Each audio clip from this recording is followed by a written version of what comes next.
రోజు ఒకటే అన్నం తింటే తర్వాత తినేటప్పుడు మనకు కూడా టేస్ట్ మారి వద్దనిపిస్తాయి.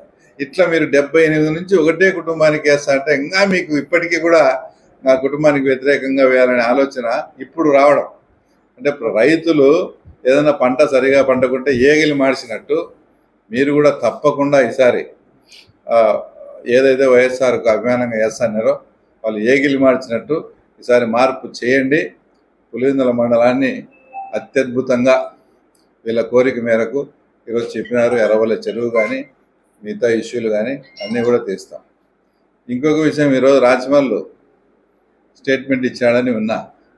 పోటీ అంట ఇక్కడ కాంగ్రెస్, నేషనల్ కాంగ్రెస్ పార్టీ కాంగ్రెస్ ఉంది, వైఎస్ఆర్ పార్టీ వాళ్ళది ఉంది, తర్వాత తెలుగుదేశం, ఇంకా అనేక మంది ఇండిపెండెంట్ వచ్చే పోటీ అంట ఆయనకు పోలీస్కి అంట.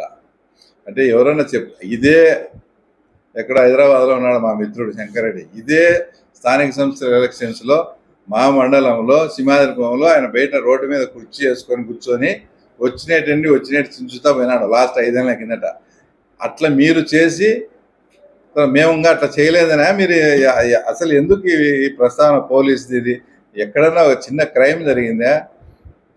ఎలక్షన్ అనౌన్స్ చేసిన చిన్న క్రైమ్ జరిగిందా? ఎక్కడన్నా పోలీసులు ఎవరన్నా ఇబ్బంది పెట్టినారా?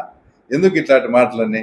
ఇప్పుడు ఆయన ఇచ్చిన స్టేట్మెంట్ ఎట్లుందంటే, ఇంకా చూడండి ఈ రోజు నుంచి ఎంతమంది మీద కేసులు పెడతారో, ఎంతమందిని కొడతారో అని ఉంది.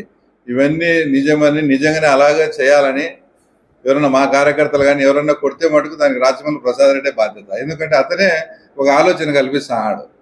మేము ఊరికి మా ఎలక్షన్ మేము చేసుకుంటా అంటే ఇప్పటి నుంచి కొడతారుగా, ఇంకా కేసులు పెడతారని అతనే, అంటే మేము ఏం చేయాలన్నా కూడా అతనే చెప్తాడు. ఇవన్నీ విని ఇటనే చేయాలనేమని మా కార్యకర్తలు ఏదైనా చేసే మటుకు దానికి పూర్తి బాధ్యత అయితే రాజమల్లి తీసుకోవాలా.